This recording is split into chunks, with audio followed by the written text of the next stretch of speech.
Wow, hoy es viernes 29 de mayo y un hombre que sentó reales en el combate a la dictadura, cuya decapitación mañana cumple un nuevo aniversario feliz, el patriota don Rafael Fafa Taveras. Gracias, Domingo. Mañana se cumplen 59 años del ajusticiamiento de la dictadura. Y Trujillo pasa como el detalle de la historia de que hubo un dictador.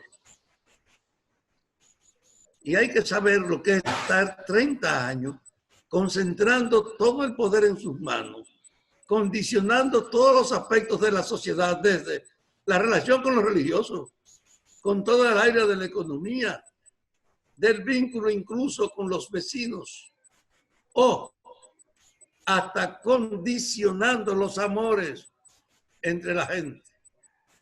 Porque teníamos tanto control que tú tenías cuidado de no expresar tus sentimientos frente a nadie.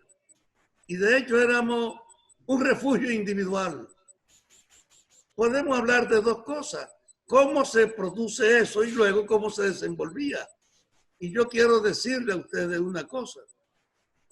Es claro que Trujillo fue un resumen histórico de la República Dominicana, pero de la República condicionada a lo que fue también en este país y sigue siendo la injerencia, la influencia y el poder de Estados Unidos.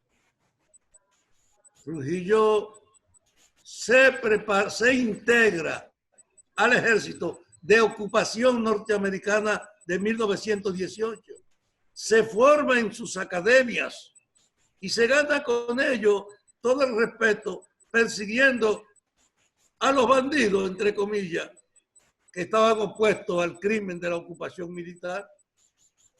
Y Trujillo crece y gana influencia persiguiendo a los antiintervencionistas, a los demócratas que reclamaron primero el lugar de ejercer sus derechos de dominicano frente a un abusador extranjero. Y a Trujillo lo forman los yanquis. Y se asciende en su fila por la lealtad y la sumisión de él a las directrices y pretensiones de Estados Unidos. Es verdad, yo insisto, él es la culminación de una tendencia dominicana al conservadurismo, a la concentración del poder, al autoritarismo. La democracia ha sido siempre un relajo, pero en el fondo este es un país profundamente conservador. Yo lo he repetido en otras ocasiones, porque fue el primer lugar para el colonialismo europeo con los descubridores, y dos, con la inauguración de la esclavitud aquí. Y junto a esas dos cosas, la esclavitud y el predominio del extranjero, bajo la bendición y la jerarquía de la Iglesia Católica. Para uno ver el factor que tiene que ver la Iglesia con la conciencia general de los dominicanos, solo hay que mirar la herencia colonial. Ninguna entidad tiene una muestra del peso colonial que tiene la Iglesia Católica, mostrada en las iglesias que están ahí, en la catedral, en el convento, en la iglesia de las Mercedes, en un pequeño espacio de la capital. En lo que es la influencia marcada por el peso de convertir en una matriz de los dominicanos a una imagen que usa la intervención extranjera para imponerse. La Virgen de las Mercedes, o lo que usan con la Altagracia, fue traída de fuera. No es nada nuestro. Nos han impuesto una vida tan sometida al poder y a la autoridad que esa siguió de largo. Y en la anarquía que se presenta a comienzos del siglo pasado y que viene de la intervención americana, que en ese momento estaba tratando de afirmar su dominio en Cuba, en Puerto Rico y aquí, como tres herencias del colonialismo español que ellos veían como natural, que ante la expansión real del mundo, ellos lograron poner bajo su control. Así se quedan en Guantánamo y así convierten a Puerto Rico en una colonia todavía y a nosotros en una ocupación transitoria. Es en ese ambiente que Trujillo se forma. Y por eso usted no lo puede entender como si fuera un fenómeno particular. tiene la vertiente de la historia que ha hecho del conservadurismo y que ha hecho del problema de usar la autoridad como la magia, y también de la cuestión de la sumisión frente a la tecnología y el poder extranjero. Esas dos cosas juntas crearon ese hombre, el jefe, que no tuvo nunca reparo, que no tuvo nunca ningún tipo de consideración. Usted se imagina que antes de tomar el poder, él mata a un adversario que tenía una mujer con 8 meses de embarazo, y a los 2 los mata en San José de las Matas, al primer muerto de la dictadura. Y luego instaura una concentración del poder donde todo el mundo que estaba en el poder era a su servicio, donde la gente en la sociedad tenía que saber que la autoridad del jefe era infalible. Y en función de eso él liquidó la participación democrática, el respeto a los derechos humanos, y terminó además fomentando un desarrollo material, pero para su fruto. Incrementó industria, desarrolló parte del trabajo agrícola en función de que él era el propietario. Trujillo fue propietario de la Corporación de Electricidad, incluso de todo lo que tenía que ver con la elaboración del molino dominicano, con todo lo que eran todas las empresas, incluso de Fasaco, todas las empresas que después se reunieron en Corde, porque en el fondo él era el único dueño insólito. Los empresarios tenían que asociarse con él o estar a su disposición para ser tolerados. Bueno, aquí a Bermúdez y Brugal eran 2 empresas que Trujillo encontró y que lo que hacía era tratar de aprovecharla, pero a su amparo no progresaba nada que él no compartiera o autorizara. Este país concentrado en sus manos de una forma tan absoluta que terminó controlando hasta la conciencia de la gente, estableciendo los centros de tortura y de dominio, dando luz verde a toda la Fuerza Armada y la policía de que ellos tenían licencia para hacer lo que quisieran, de que la gente no tenía derecho más que en el código, ahí está tu rumba y era tu desgracia. En la Constitución era una expresión que no tenía ninguna significación. Y eso terminó creando una conciencia de que la ley y la Constitución son papeles porque es lo que decide la autoridad. Esa noción de la concentración se proyectó y se mantiene en el alma de los dominicanos.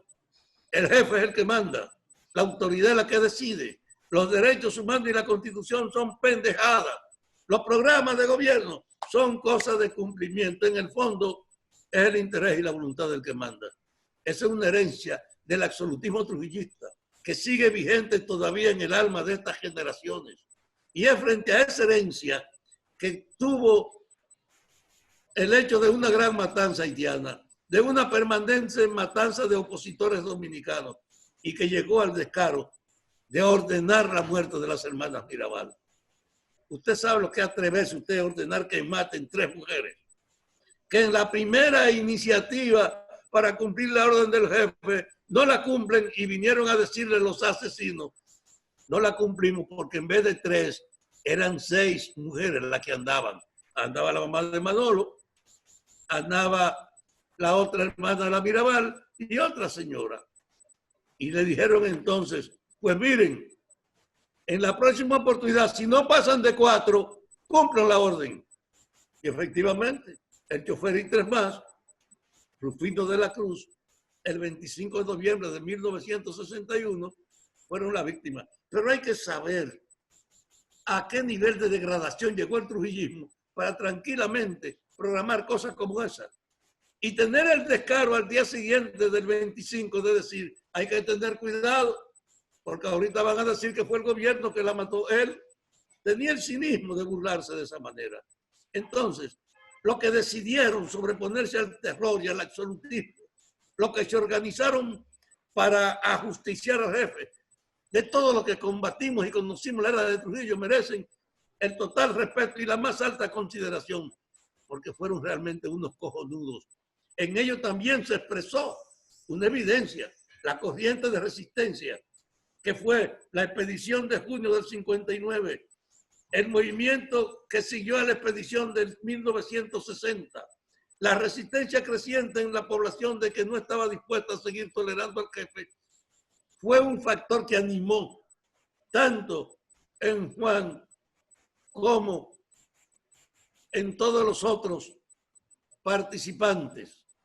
En todos los otros participantes, no tengo duda que fue lo que contribuyó a que ellos se armaran de esa determinación, porque en el fondo no era cualquier cosa usted pensar en matar al jefe y comenzar a organizar una conspiración de buscar gente amiga suya, de conciencia diversa y crear un equipo que llegó hasta incorporar un oficial asistente de Trujillo que trabajaba en su seguridad y que fue un factor importante para que pudiera producirse el conocimiento de esa práctica de que él viajaba solo a San Cristóbal, que siempre se iba de noche, y que en una ocasión ya ubicado es cuando se presenta la posibilidad de que esa alianza y esa gran unidad de los antitrujillistas que fueron capaces de unirse pudiera lograr este logro que hoy, a 59 años, tiene uno que reconocer que la muerte de Trujillo junto a la Guerra de Abril son los dos acontecimientos de más trascendencia en todo el siglo XX y de más repercusión en la propia consolidación del alma dominicana de estos siglos. Yo, que viví esa época, no tengo menos que con gran respeto pensar en Juan Tomás, en Antonio de la Maza y en todos los participantes, incluso en todos los que después, recogido parte de los que cumplieron la orden de sacar a Trujillo de circulación, fueron sacrificados y martirizados por Ramfis antes de irse en una manera brutal, poniéndolo a distancia y trayéndolo él que estaba borracho para con su propia mano dispararle y matarle uno a uno. Y cada uno de los que estaba a distancia, que veía que lo iban a buscar y le ponían esposa, sabía que venía a que le reprodujeran esa muerte. No solo tuvo el descaro del asesinato, sino esa actitud sádica de matarlo de esa manera. Entonces Trujillo está presente en muchas cosas de este país, pero en la más grave de todas, esa es la idea del papel del jefe y del líder, en el desconocimiento de que la institucionalidad es una farsa, de que los fundamentos de la Constitución, esos son cuentos, es la voluntad de él, es la voluntad del jefe, de la autoridad del que se impone. Frente a esto, yo creo que es la primera vez que se organiza para echar adelante, después del intento de Juan Bosch en 1963, la primera vez que se organiza con una plataforma de fundamento, un cambio que borre esa herencia trujillista. Y ese es el papel de Abinader con la oferta del cambio que viene, tratando de devolver al pueblo su autoridad, de que la autoridad sea un servidor que cumpla lo que ha ofrecido en un respeto profundo por la población. Ese viraje que para borrar esa herencia tiene ahora todavía un resumen en lo que mandan de esa experiencia trujillista, porque este es un gobierno de fascinerosos que quiere convertir el poder en un instrumento que decida todo, que se burle de la gente, que no respete ninguna norma de la institucionalidad, que no fuera capaz de crear una justicia al revés, de hacer una justicia para que le garanticen a ellos, de no respetar la Constitución, de que en este caso estamos asistiendo a una burla, a imponer un estado de sitio para parar la oposición porque estamos en una campaña electoral y ellos tener el predominio absoluto y usar el tiempo de las noches para hacer su propaganda. Es una degradación trujillista. Por eso yo quiero, por los jóvenes de hoy, invitarlos a que sean capaces de ir más allá de la superficialidad del recuerdo del jefe, que vayan a ver la esencia de lo que fue en una dictadura que culminó como expresión del predominio de los conservadores en la historia dominicana, que reafirmó la relación con Estados Unidos y que consolidó en este país una práctica política que ahora detestamos y que necesitamos barrer. Yo espero que estos 40 días que faltan para las elecciones, ese espíritu trujillista ayude a que la gente sepa que tenemos que unirnos para imponer el cambio que viene la recuperación del derecho de la autoridad para la gente y acabar con la servidumbre del pueblo a la simple autoridad de los que mandan. Argenis.